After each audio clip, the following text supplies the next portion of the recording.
우리 엄마가 뭘 잘못했다고 그래? 생일 축하해주겠다는데 왜 그렇게 기분 나쁜 티를 내? 뭐라고? 내가 언제? 말도 안 돼. 나는 그런 말 한 적 없어. 엄마가 직접 전화하셨어.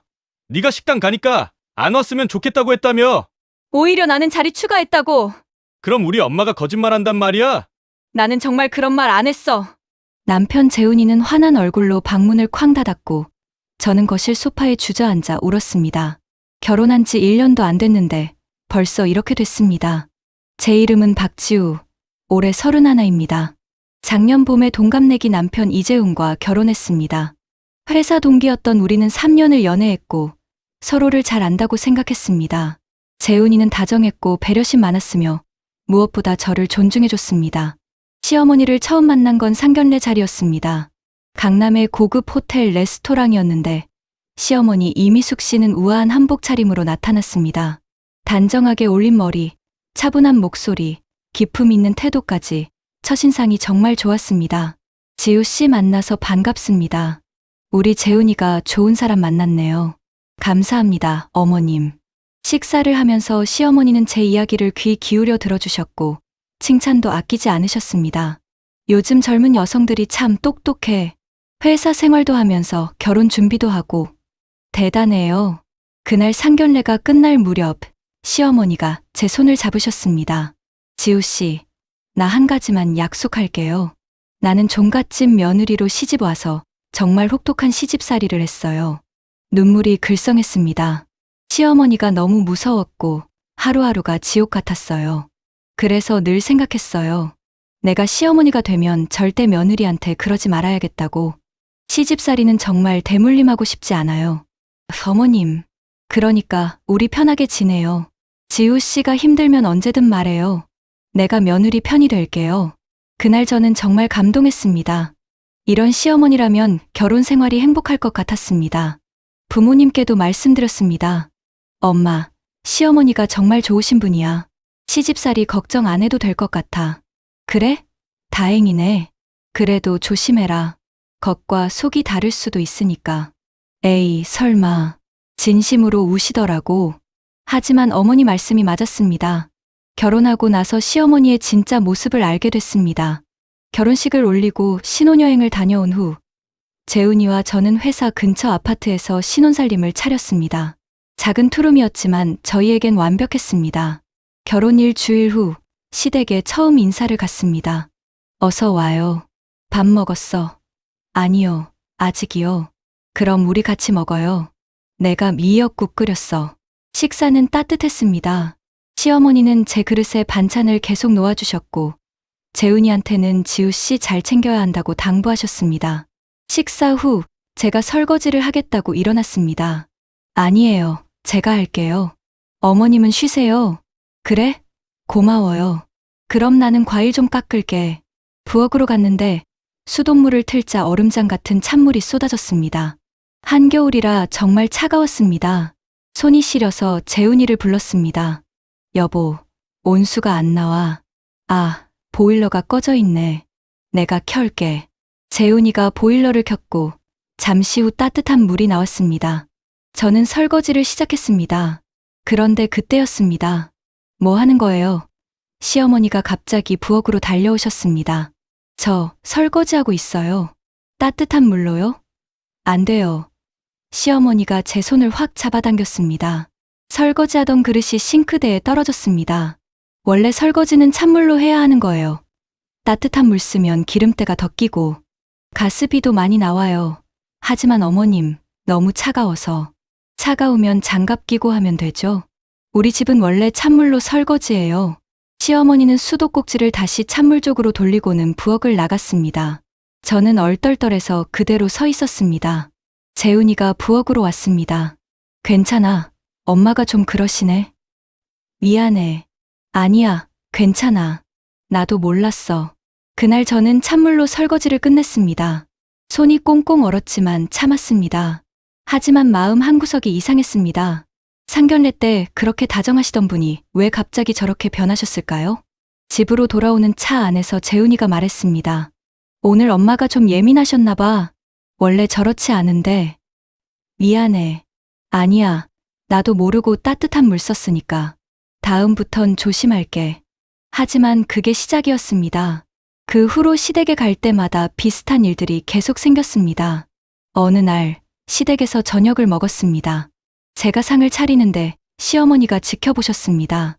숟가락은 오른쪽에 놓아야죠. 왼쪽에 놓으면 안 돼요. 아, 네. 죄송합니다. 그릇도 크기 순서대로 놓아야 하고 국그릇은 오른쪽 위에 놓아야 해요. 우리 집 규칙이에요. 네, 알겠습니다. 또 어느 날 거실 청소를 도왔습니다. 청소기는 안쪽에서 바깥쪽으로 돌려야 해요. 먼지가 안으로 들어가잖아요. 아, 네. 이불도 개는 방법이 있어요. 이렇게 3등분으로 접어야 깔끔해요. 네, 어머님. 음식을 할 때도 마찬가지였습니다. 파는 이렇게 어슷하게 썰어야 해요. 너무 얇게 썰면 불에 타요. 된장찌개는 끓이면서 계속 저어줘야 해요. 가만히 두면 눌어붙어요. 고기는 이 방향으로 썰어야 부드러워요. 매번 시댁에 갈 때마다 시어머니는 제가 하는 모든 일에 간섭하셨습니다. 설거지, 청소, 요리, 심지어 앉는 자세까지 지적하셨습니다. 재훈아, 지우씨 자세 좀 봐. 다리를 꼬고 앉으면 보기 안 좋아. 우리 집은 원래 다리 모으고 앉는 거야. 처음에는 참았습니다. 시댁 규칙을 배우는 거라고 생각했습니다. 하지만 점점 숨이 막혔습니다. 시댁에 가는 게 두려워졌습니다. 재훈이한테 말했습니다. 여보, 어머님이 너무 많이 지적하셔서 힘들어. 엄마가? 뭘? 설거지, 청소, 요리. 내가 하는 모든 게 마음에 안 드신가 봐. 엄마는 원래 꼼꼼하셔. 나쁜 의도는 아닐 거야. 그냥 좋은 며느리로 만들어주려는 거지. 하지만 나는 이미 어른이야. 매번 혼나는 것 같아서 기분이 안 좋아. 알았어. 내가 엄마한테 말씀드릴게. 너무 신경 쓰지 마.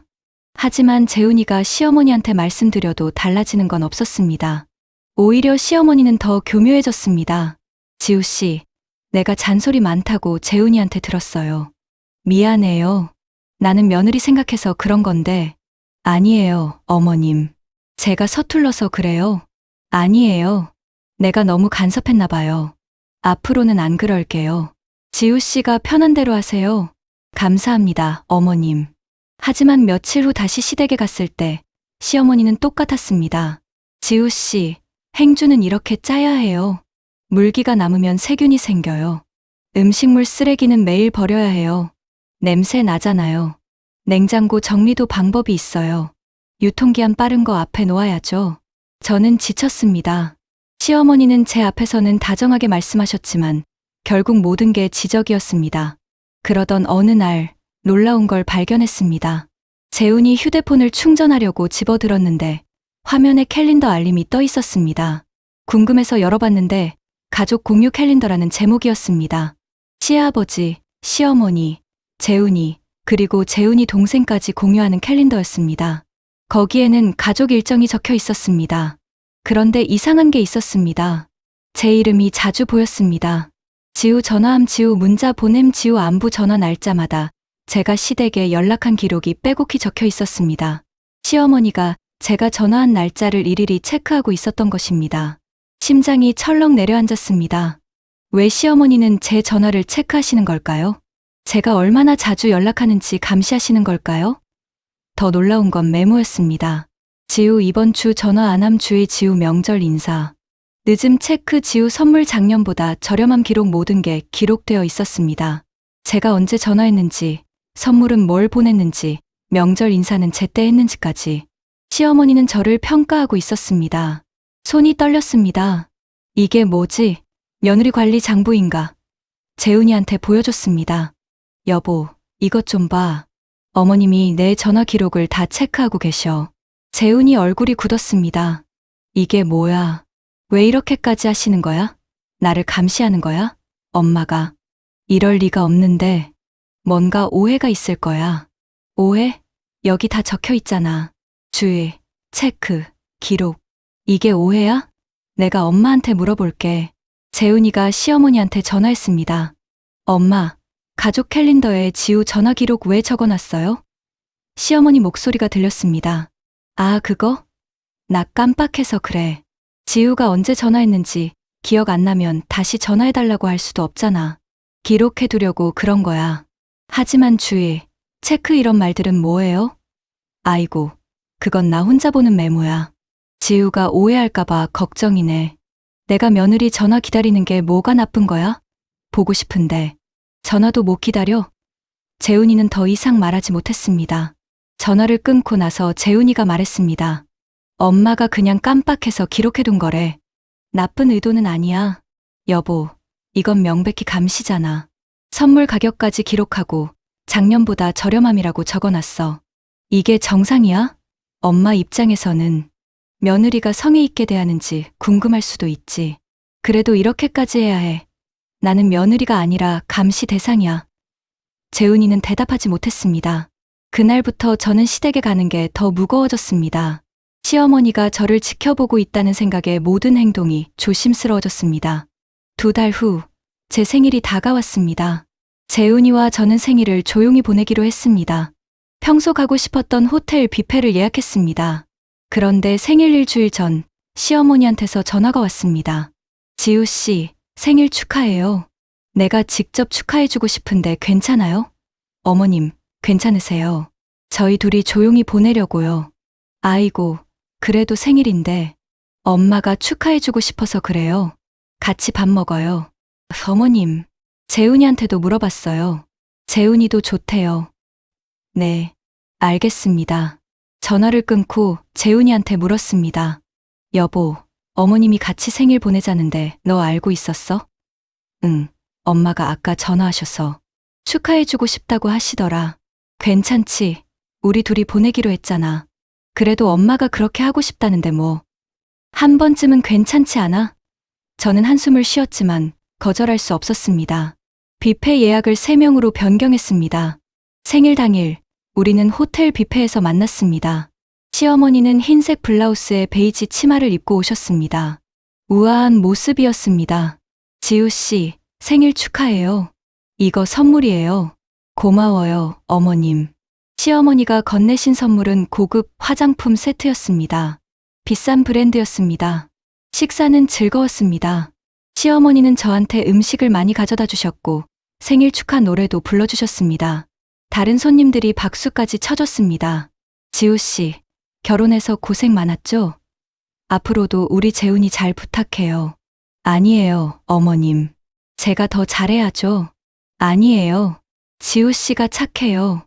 우리 며느리 정말 좋아요. 시어머니는 따뜻하게 웃으셨습니다. 저도 기분이 좋아졌습니다. 어쩌면 제가 오해했을지도 모른다는 생각이 들었습니다. 식사를 마치고 헤어졌습니다. 집으로 돌아오는 차 안에서 재훈이가 말했습니다. 오늘 즐거웠지? 엄마도 진심으로 축하해 주시려고 오신 거야. 응, 그런 것 같아. 내가 너무 예민했나 봐. 엄마가 때로는 간섭이 심하시지만 나쁜 마음은 없으셔. 그냥 우리 잘 되라고 그러시는 거야. 알았어. 집에 도착해서 씻고 잠자리에 들었습니다. 좋은 하루였습니다. 그런데 다음 날 저녁, 재훈이가 퇴근하면서 화가 난 얼굴로 집에 들어왔습니다. 뭐 하는 거야? 응, 무슨 일이야? 우리 엄마한테 왜 그래? 뭐라고? 무슨 소리야? 어제 생일 때 엄마가 축하해주겠다고 하니까 기분 나쁜 티 팍팍 냈다며. 나는 그런 적 없어. 엄마가 직접 전화하셨어. 내가 식당에 갈 거니까 안 왔으면 좋겠어요라고 했대. 말도 안 돼. 나는 그런 말 한 적 없어. 오히려 내가 예약을 3명으로 바꿨다고. 그럼 우리 엄마가 거짓말한단 말이야? 나는 진짜 그런 말 안 했어. 재훈이는 믿지 않는 얼굴이었습니다. 엄마가 왜 거짓말을 해? 엄마가 얼마나 속상해 하셨는데 전화하시면서 우셨어. 여보, 나를 믿어줘. 나는 정말 그런 말 안 했어. 그럼 뭐야? 엄마가 꾸며낸 거야? 나도 모르겠어. 하지만 나는 분명히 그런 말 안 했어. 재훈이는 한숨을 쉬었습니다. 엄마한테 전화해서 사과해. 뭐, 내가 왜? 엄마가 속상해 하시잖아. 하지만 나는 잘못한 게 없어. 지우야, 그냥 오해 풀자. 엄마한테 미안하다고 해. 괜찮지? 저는 억울했지만 재훈이 앞에서 울 수 없었습니다. 알았어. 다음 날 시어머니한테 전화했습니다. 어머님, 저 지우예요. 응, 지우 씨. 어제 제가 말씀 잘못 드린 것 같아서요. 오해가 있었던 것 같아요. 오해요? 지우 씨가 나보고 안 왔으면 좋겠다고 했잖아요. 어머님, 나는 진짜 그런 말 안 했어요. 오히려 제가 예약 바꿔서 어머님 자리 추가했어요. 그래요? 그럼 내가 잘못 들었나 보네요. 미안해요. 아니에요, 어머님. 제가 말을 잘못했나 봐요. 그래요. 그럼 됐어요. 나도 오해했네요. 전화를 끊고 나서 허탈했습니다. 시어머니는 제가 사과할 때까지 기다렸던 것 같았습니다. 하지만 그게 끝이 아니었습니다. 일주일 후, 재훈이 휴대폰으로 가족 단톡방 메시지가 왔습니다. 재훈이가 샤워 중이어서 제가 소리를 들었습니다. 무심코 봤는데 시어머니가 쓴 메시지였습니다. 지리우가 요즘 나한테 차갑게 대해요. 전화도 잘 안 하고 내가 뭘 잘못했나 싶어서 속상해요. 시동생이 답장했습니다. 형수님이요? 왜요? 글쎄요. 생일 때 축하해준 게 마음에 안 들었나 봐요. 나는 며느리 생각해서 간 건데 재훈이 아버지가 답장했습니다. 요즘 젊은 며느리들은 다 그래. 신경 쓰지 마. 시동생이 다시 답장했습니다. 형이 형수님한테 말씀 안 드리나 봐요. 제가 형한테 연락해 볼게요. 심장이 쿵 떨어졌습니다. 시어머니는 가족들한테 제 험담을 하고 있었습니다. 제가 차갑게 대한다고, 전화도 안 한다고, 생일 때 마음에 안 들어 했다고. 하지만 저는 차갑게 대한 적도 없고, 전화도 일주일에 한 번씩 했고, 생일 때도 불편한 티를 낸 적이 없습니다. 재훈이한테 보여줘야 할까? 하지만 또 싸울 것 같았습니다. 재훈이는 시어머니 편만 들 테니까요. 며칠 후 시동생한테서 전화가 왔습니다. 형수님, 저 민준이에요. 응, 민준아. 무슨 일이야? 형수님, 요즘 우리 엄마한테 전화 좀 자주 해주세요. 엄마가 형수님 기다리시는 것 같아요. 아, 그래? 미안해. 요즘 회사 일이 바빠서. 알아요. 그래도 엄마가 외로워하시니까 부탁해요. 알았어. 전화를 끊고 나서 한숨이 나왔습니다. 시어머니는 시동생까지 동원해서 저를 압박하고 있었습니다. 그날 저녁 재훈이한테 말했습니다. 여보, 나 힘들어. 왜, 어머님이? 나를 가족 단톡방에서 험담하고 계셔. 뭐, 가족 단톡방 메시지를 보여줬습니다. 재훈이 얼굴이 굳었습니다. 이게 진짜야? 응. 어머님이 내가 차갑게 대한다고, 전화도 안 한다고 하셨어. 하지만 나는 일주일에 한 번씩 전화했어. 엄마가 왜? 그리고 민준이한테도 전화하라고 했대. 나는 이제 뭘 어떻게 해야 할지 모르겠어. 재훈이는 한참 동안 말이 없었습니다. 내가 엄마한테 말씀드릴게. 아니야. 말씀드려도 소용없어. 어머님은 내가 뭘 해도 마음에 안 드실 거야. 그게 무슨 소리야? 여보, 솔직히 말할게. 나는 어머님이 무섭고 불편해. 상견례 때는 그렇게 다정하셨는데 결혼하고 나서는 완전히 달라지셨어. 설거지는 찬물로 해야 하고 상 차리는 것도 규칙이 있고 내가 하는 모든 게 틀렸대. 그리고 내 전화 기록을 체크하고 선물 가격까지 기록하고 생일 때는 거짓말까지 하셨어. 나는 이제 어머님한테 가는 게 너무 두려워. 재훈이는 아무 말도 하지 못했습니다. 여보, 어머님은 처음부터 나를 좋아하지 않으셨던 것 같아. 상견례 때 우신 것도 시집살이 대물림 안 하겠다던 것도 다 거짓말이었던 것 같아. 어쩌면 나를 시험하려고 그러셨을지도 몰라. 내가 얼마나 참을 수 있는지, 얼마나 순종적인지. 지우야, 나는 더 이상 못해. 어머님한테 맞춰서 사는 게 너무 힘들어. 그날 밤, 저는 울면서 잠들었습니다. 재훈이는 옆에서 등을 쓰다듬어줬지만 아무 말도 하지 못했습니다. 다음 날, 재훈이가 시어머니한테 전화했습니다. 저는 옆에서 들었습니다. 엄마, 지우가 요즘 힘들어해요. 왜? 무슨 일 있어? 엄마가 지우한테 너무 많이 간섭하시는 것 같아요. 설거지, 청소, 요리까지. 지우가 스트레스 받아요. 나는 며느리 잘 되라고 그러는 건데 뭐가 문제야? 그리고 가족 단톡방에서 지우 험담하신 것도 알아요. 그건 좀 아닌 것 같아요. 험담. 나는 그냥 속상한 마음 얘기한 거야. 며느리가 나한테 차갑게 대하니까. 엄마, 지우는 차갑게 대하지 않았어요. 일주일에 한 번씩 전화했어요. 일주일에 한 번. 그게 많은 거야? 나는 매일 기다리는데. 엄마, 지우도 회사 다니잖아요. 바쁘다고요. 그래. 알았어. 내가 며느리 기다리는 게 잘못이네. 앞으로 안 기다릴게. 엄마, 그게 아니라. 그리고 생일 때 지우가 나보고 오지 말라고 한 것도 사실이야. 내가 왜 거짓말을 해? 엄마, 지우는 그런 말 안 했대요. 그럼 내가 거짓말쟁이야? 너는 엄마보다 며느리가 더 중요하구나. 엄마, 알았어. 나는 이제 며느리한테 아무 말도 안 할게. 너희끼리 잘 살아. 시어머니는 전화를 끊었습니다. 재훈이는 한숨을 쉬었습니다. 미안해. 엄마가 저러실 줄 몰랐어. 괜찮아. 어쩔 수 없지. 하지만 상황은 더 나빠졌습니다. 그날 이후로 시어머니는 저한테 전화하지 않으셨습니다. 문자도 보내지 않으셨습니다. 완전히 연락을 끊으셨습니다. 재훈이가 걱정했습니다. 엄마가 화나신 것 같아. 내가 먼저 전화해봐. 왜 내가? 엄마가 서운해 하시잖아. 하지만 내가 뭘 잘못했어. 그냥 관계 회복하자. 응? 저는 억울했지만 재훈이 때문에 시어머니한테 전화했습니다. 어머님, 저 지우예요. 응. 목소리가 차가웠습니다. 요즘 어떻게 지내세요? 잘 지내요. 며느리 신경 안 쓰고 편하게 살아요. 어머님, 나는 이제 며느리한테 기대 안 해요. 전화도 기다리지 않고 방문도 기대하지 않아요. 내 인생 내가 알아서 살게요. 어머님, 그렇게 말씀하시면 제가 서운해요. 서운해요? 내가 더 서운해요.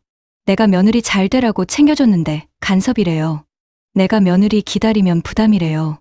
나는 뭘 어떻게 해야 해요? 어머님, 제 입장도 이해해 주세요. 이해? 나는 평생 시집살이 하면서 참았어요. 그래도 시어머니한테 한 번도 대든 적 없어요. 요즘 며느리들은 달라도 너무 달라요. 어머님, 나는 이제 포기했어요. 며느리한테 기대하지 않을게요. 전화를 끊고 나서 눈물이 났습니다. 시어머니는 저를 나쁜 며느리로 만들고 있었습니다. 재훈이한테 말했습니다. 여보, 나는 더 이상 못해. 어머님이 나를 이해해 주실 생각이 없으셔. 그럼 어떻게 해? 나는 이제 시댁에 안 갈래. 어머님도 나 보기 싫으실 것 같고. 그게 무슨 소리야? 엄마가 우리 엄마잖아. 알아. 하지만 나는 어머님 앞에서 숨이 막혀. 어머님은 상견례 때 시집살이 대물림 안 하겠다고 하셨지만 결국 나한테도 똑같이 하시는 거야. 아니, 더 교묘하게 하시는 거야. 겉으로는 다정한 척하면서 뒤에서는 나를 통제하고 감시하고 험담하시잖아.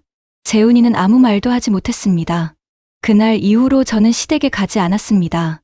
명절에도 핑계를 대고 가지 않았습니다. 재훈이는 혼자 다녀왔습니다. 시어머니는 재훈이한테 말씀하셨답니다. 지우가 나를 싫어하나 봐. 나도 이제 며느리 기대 안 해. 재훈이는 저한테 전달했습니다. 엄마가 많이 서운해하셔. 나도 서운해. 그래도 엄마잖아. 한 번만 더 기회를 줘. 여보, 나는 어머님한테 기회를 많이 드렸어. 설거지도 찬물로 했고, 간섭도 참았고, 전화도 열심히 했고, 생일 때도 억울했지만 사과했어. 하지만 어머님은 날 이해해 주실 생각이 없으셔. 나는 이제 지쳤어. 재훈이는 더 이상 말하지 못했습니다. 그 후 몇 주가 지났습니다. 저는 시댁에 가지 않았고, 시어머니도 연락하지 않으셨습니다. 침묵이 흘렀습니다.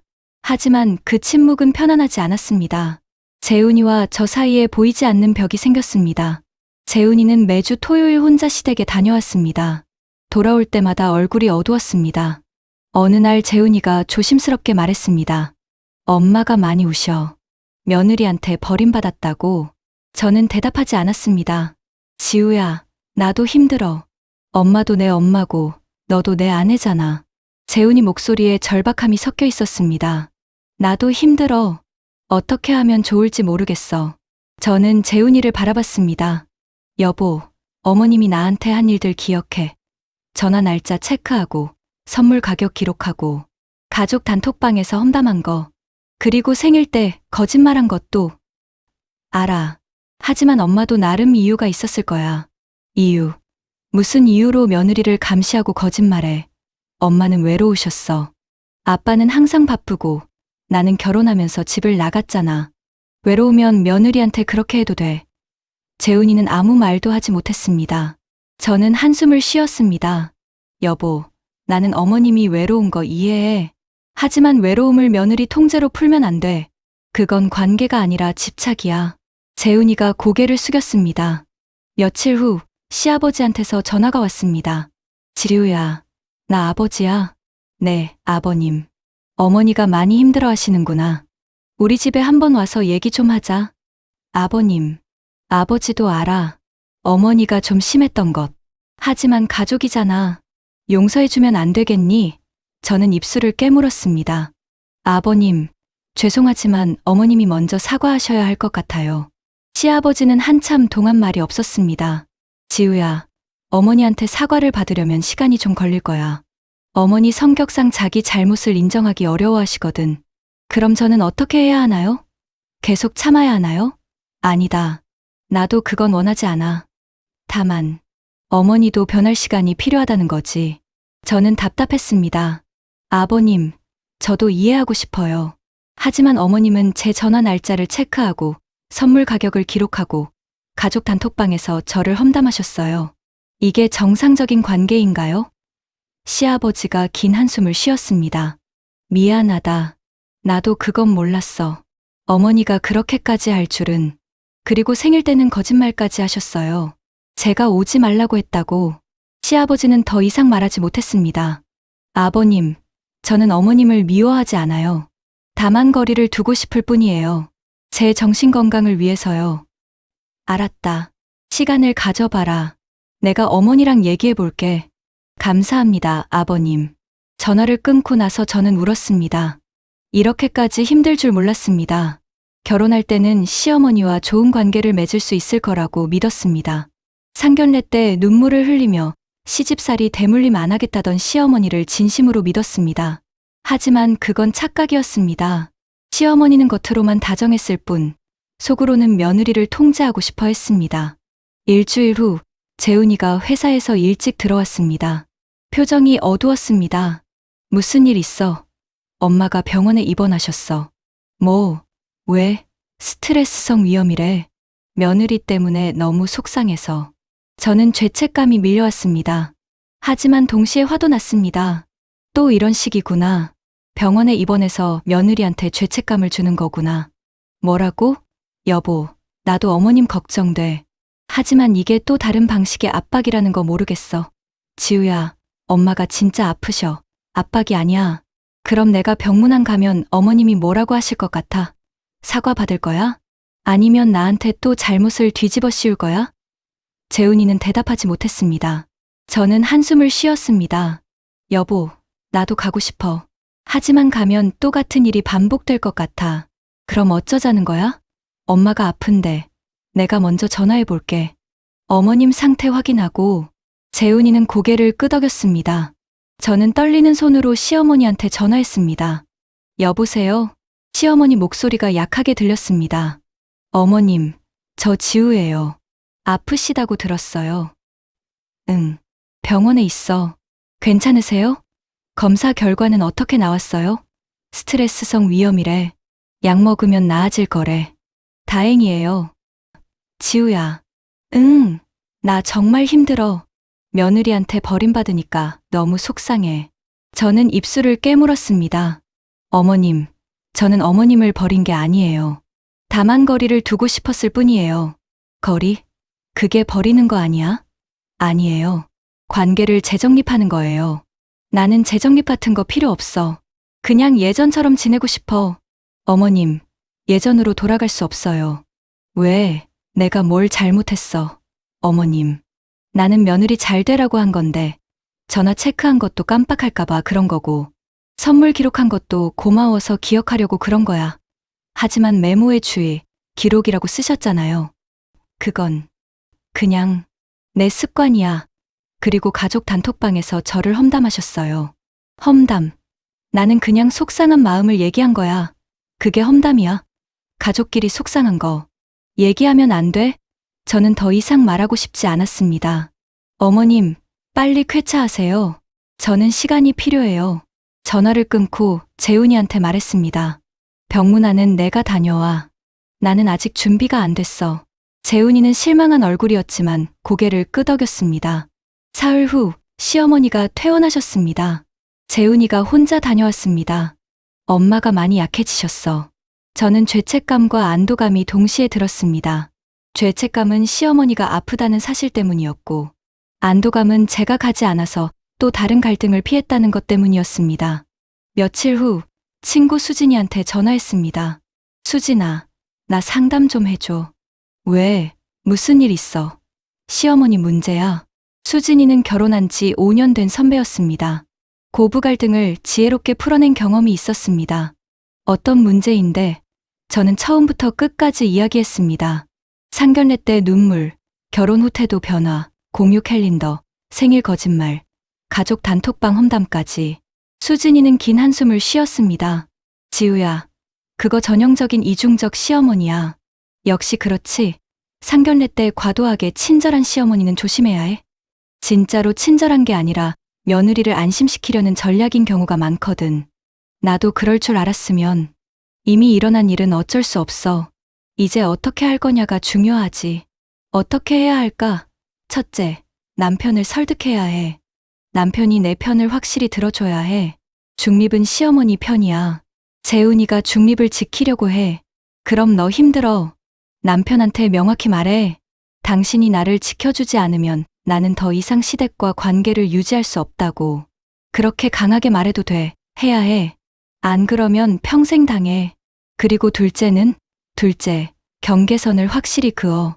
시댁 방문은 한 달에 한 번, 전화는 일주일에 한 번. 그 이상은 안 해. 시어머니가 섭섭해하시면 섭섭해하시게 놔둬. 내 정신 건강이 더 중요해. 그리고 셋째, 절대 혼자 시댁에 가지 마. 항상 남편이랑 같이 가. 혼자 가면 타겟이 돼. 알겠어. 고마워, 수진아. 힘내. 너만 겪는 게 아니야. 고부 갈등은 한국의 고질병이야. 전화를 끊고 저는 결심했습니다. 재훈이와 제대로 이야기해야겠다고. 그날 저녁, 재훈이가 퇴근하고 저는 마주 앉았습니다. 여보, 우리 진지하게 얘기 좀 하자. 응, 무슨 얘기? 앞으로 시댁 문제를 어떻게 할 건지. 재훈이는 긴장한 표정이었습니다. 나는 어머님을 미워하지 않아. 하지만 건강한 관계를 원해. 어떤 관계? 서로 존중하고 간섭하지 않고 적당한 거리를 유지하는 관계. 엄마가 그렇게 할 수 있을까? 어머님이 바뀌지 않으면 나는 더 이상 관계를 유지할 수 없어. 재훈이 얼굴이 굳었습니다. 그게 무슨 소리야? 나는 당신 아내야. 당신이 나를 지켜줘야 해. 고부 갈등에서 중립은 없어. 중립은 시어머니 편이야. 하지만 엄마도 내 엄마잖아. 알아. 하지만 나도 당신 아내잖아. 당신이 선택해야 해. 재훈이는 고민하는 표정이었습니다. 나는 둘 다 지키고 싶어. 그럼 어머님한테 명확하게 말해줘. 엄마, 지우한테 간섭하지 마세요. 지우는 내 아내고 나는 아내를 지킬 거예요라고. 재훈이는 한참 동안 말이 없었습니다. 해볼게. 며칠 후 재훈이가 시댁에 갔습니다. 혼자 갔습니다.